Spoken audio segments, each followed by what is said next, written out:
건설은 더디고 수년이 걸리는 힘든 작업이지만 파괴는 단 하루에 무분별한 행동만으로 가능하다. 영국의 수상 윈스턴 처칠이 남긴 말입니다. 이렇듯 끔찍하기 그지없는 것임에도 불구하고 전쟁이라면 결코 빠지지 않는 나라가 있습니다. 국제사회에서의 트러블메이커이자 자타공인 광역어그로의 달인, 바로 중국의 이야기인데요. 일촉즉발의 상황을 붙들고 있는 중국은 전쟁 상대로 이집트, 카자흐스탄, 미국 및 대만에 이르기까지 코앞에 다가온 전쟁의 조짐을 전 세계적으로 보란듯이 증명하고 있습니다. 오늘은 국제사회 속에서 중국과 전쟁설이 고조되는 국가들과 그 배경은 무엇이며 이들이 전쟁을 일으키려 하는 이유와 대체 무엇을 얻고자 이 난리를 치는 것인지, 만약 진실로 전쟁이 일어날 시 이들은 어떻게 되고 한국에는 어떠한 피해가 예상되는지 쉽고 간단하게 알아보도록 하겠습니다. 영상 바로 시작합니다.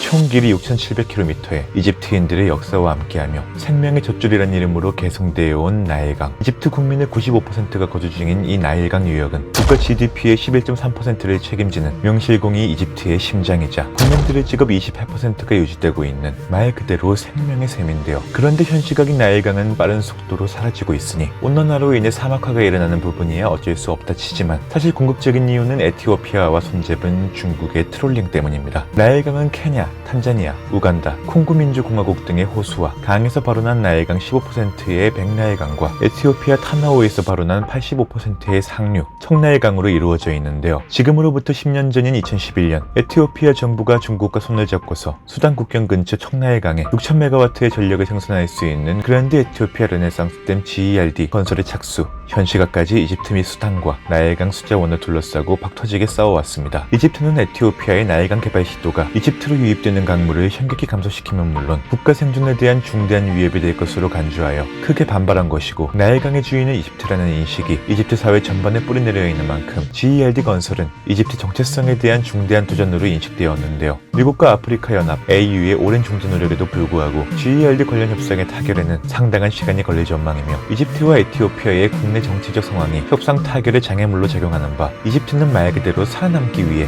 에티오피아를 대상으로 전쟁 협박을 벌이고 있지만 아직까지 사실상 큰 효과는 나타나지 않고 있습니다. 까짓 서로 양보 좀 해주면 어때서? 라는 생각이 들지만 여기에는 에티오피아가 물러설 수 없는 이유가 존재하고 있는데요. 에티오피아는 코로나19의 확산으로 인해 총선이 연기되었고, 티그레이족 엘리트들의 반발과 함께 국민들의 경제 사정은 급격히 악화되었는데요. 이런 상황에서 아비 아흐메드 총리가 에티오피아 자부심의 상징인 GERD와 관련해 섣부른 타협을 맺는다면 국민들의 크나큰 반발을 야기하게 될 것이고, 결론적으로 아흐메드 정권의 정통성을 훼손시키는 사태로 이어질 수 있습니다. 또 2013년 집권한 압델 파타 엘시시 대통령 정권이 한창인 이집트의 경우엔 인권 탄압과 장기 집권 체제 구축 시도로 인한 비판이 이어져 오며 빈곤층은 증가하고 중산층의 경제 사정은 급속히 악화되어 왔는데요. 정치, 경제적 어려움에 놓인 상황에서 자국의 상징인 나일강과 관련한 양보와 타협은 자국민들의 반정부 감정을 악화시킬 수 있는 만큼 에티오피아와 이집트 간 협상은 교착 상태로 빠질 가능성이 높은 상태로 보일 수 있는 것이죠. 이 상황에서 차이나머니는 이들의 사이에 불을 놓은 불쏘시개로 작용하고 있는 것이며 전쟁설을 끊임없이 생산하게 만든 건데요. 그나마 긍정적인 것은 양국 간 무력 충돌의 가능성은 상당히 낮아 보인다는 것으로, 이집트와 에티오피아 지도자들은 무력 분쟁이 지금까지 이룩해온 경제 발전을 무너뜨리고 정치적 불안을 가중시키는 등의 엄청난 비용을 초래할 것이라고 인식하고 있는 만큼 양국 정치 지도자들의 무력 사용 위협은 정치적 수사에 그칠 가능성이 높다는 겁니다. 하지만 그럼에도 안심할 수 없는 것은 이집트와 수단은 합동 군사훈련을 실시하며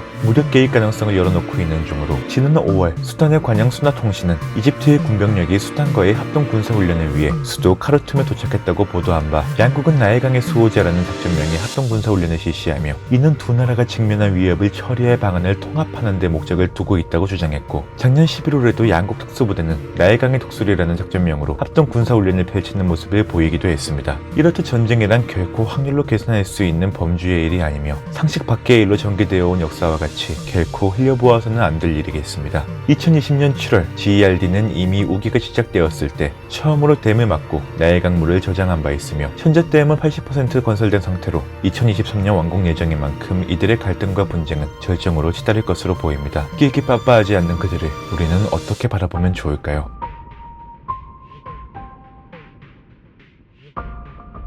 중앙아시아의 카자흐스탄은 중국 이리강 개발에 크나큰 피해를 입고 있는 중에 있습니다. 자국 내 바라슈에 흘러드는 중국 이리강의 수질과 수량 때문에 중국과의 갈등은 점차 심각해져갈 전망인데요. 카자흐스탄 동부에 위치한 바라슈오는 면적이 19,000제곱킬로미터에 달하는 세계에서 15번째로 큰 담수호입니다. 바라슈오는 중국 신장웨이 5월 자치구에서 발원하는 이리강에서 물의 70%에서 80%를 공급받으며 이 나라 최대 도시인 알마티 등 인구의 3분의 1은 이리강과 바라슈오의 물에 의존하며 살아가는데요. 그런데 지난 2000년 이후 바라슈오는 심각한 물 부족에 시달리기 시작했으니 중국과 카자흐스탄은 2000년에 물을 공유하며 물 관리를 위해 상호 협력한다는 협정에 서명했지만 서방 언론들은 연일 이를 무용지물이라고 보도하고 있습니다. 학자들은 바라슈오의 운명이 무분별한 개발로 거의 사라진 우즈베키스탄과 카자흐스탄에 걸쳐있던 아랄해와 비슷하다고 지적했는데요. 세계에서 네 번째로 큰 호수였던 아랄해는 소련의 관리 실패로 사실상 소멸이라는 재앙을 맞이한 바 있습니다. 1960년 소련은 아랄해 주변의 드넓은 평야에 물이 많이 필요한 작물인 면화를 재배한다는 결정을 내렸고 충분한 관계시설이 없던 당시 소련은 아랄해에 물을 공급하던 시르다리아 강과 아무다리아 강에서 500km에 달하는 운하를 만들어 면화 재배지에 연결하였는데요. 이 때문에 아랄해는 전례 없는 물 부족 사태를 맞게 됨에 따라 1980년에 들어서는 두 강물에서 아랄해에 이르는 수량은 이전의 10%에 불과하게 되는 대참사를 맞이하게 되었죠.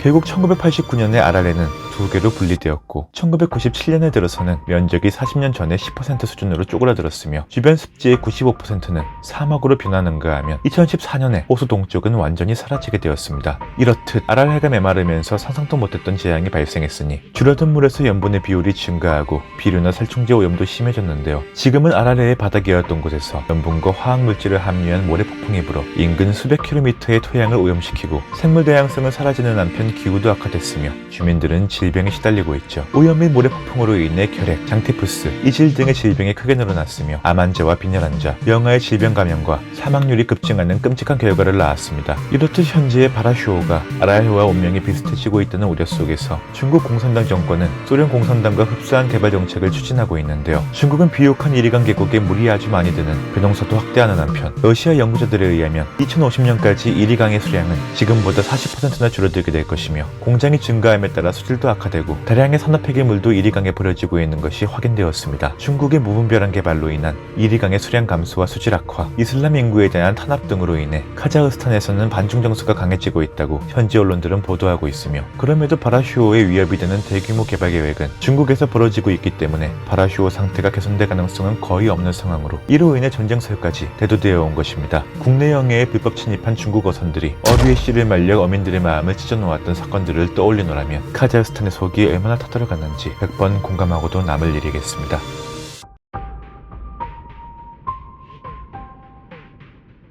최근 미국 내 전문가들 사이에 대만 문제에 대한 비관적 전망이 부쩍 늘어나고 있습니다. 바로 중국이 미국과의 교전을 불사하고서 대만 영토 내에서 전쟁을 일으킨다는 것으로 여기에는 다양한 관점에서 상충되는 여러 의견들이 존재하고 있는데요. 기본적으로는 중국의 세태기 진입이 빨라짐에 따라 시진핑의 대만 모험 가능성이 커지게 되었다는 이야기와 더불어 향후 7년이 가장 위험한 만큼 각 국가들은 이념을 떠나 초국가적 지혜를 모아야 한다는 이야기가 지배적인데요. 이렇듯 중국에서 대만 전쟁을 불사할 것이라는 것에는 크게 네 가지 배경이 있습니다.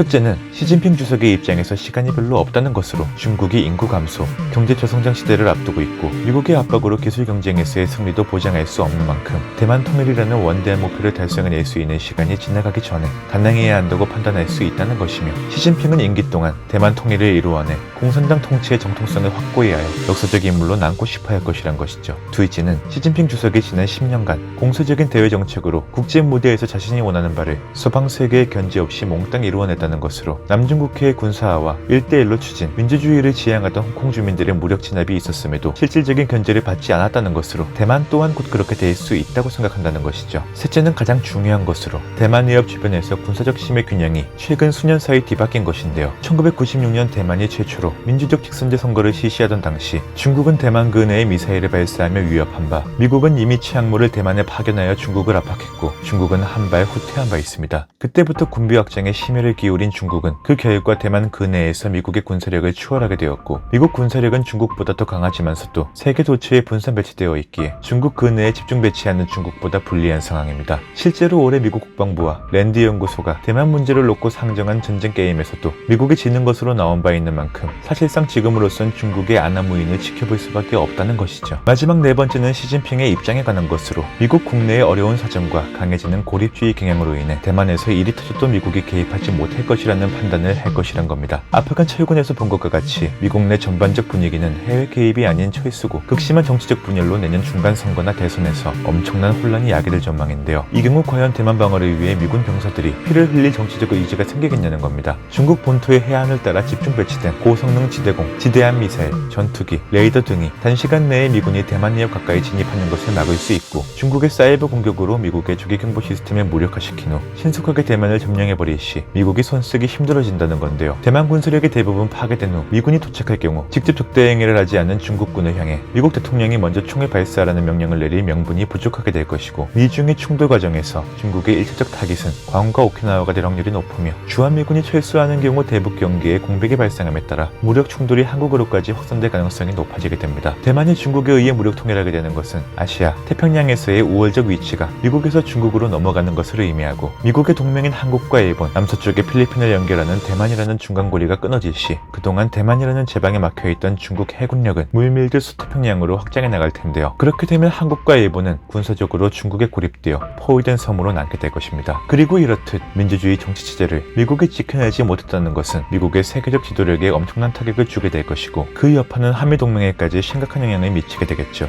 이러한 상황이 발생할 시 한국은 핵무장에 대한 논의에 집중하게 될 것이고 미국이 빠져나갈 시 한국은 핵으로 무장한 북한과 안하무인이 된 중국, 티격태격이 끊이지 않는 일본에 둘러싸여 진퇴양난이 될 텐데요. 실제로 최근 중국과 미국은 양국 관계의 긴장이 고조되고 있는 만큼 미국 내부에서는 중국과 군사적 충돌을 일으키지 말아야 한다는 목소리가 높아지고 있으며 그만큼 여론은 전쟁에 관한 불안감이 팽팽해진 상태입니다. 중화사상을 바탕으로 극단적 이기주의가 하늘을 찌르는 중국, 과연 이들은 모두의 우려와 같이 조만간 전쟁을 일으키는 상황을 제시하게 될까요? 국제사회 속에서 과연 이로 말미암아 미군은 철수하는 한편 한국은 고립의 길로 나아가는 결과를 맞이하게 되진 않을까요? 사실상 모두가 미쳤다고 전쟁을 일으키겠냐라는 분석을 내어놓곤 하지만 그 불과 몇 %의 확률로 일어났던 전쟁 역사가 다시금 반복되지 않을까 하는 생각에 불안한 것은 전 세계가 동일한 상황입니다. 제발 서로가 이해와 배려 속에서 올바른 방향으로 공생하는 시대가 열리길 희망하며 오늘 영상 여기에서 마칩니다. 이상으로 슬릴루팡이었습니다. 오늘도 시청 감사드립니다.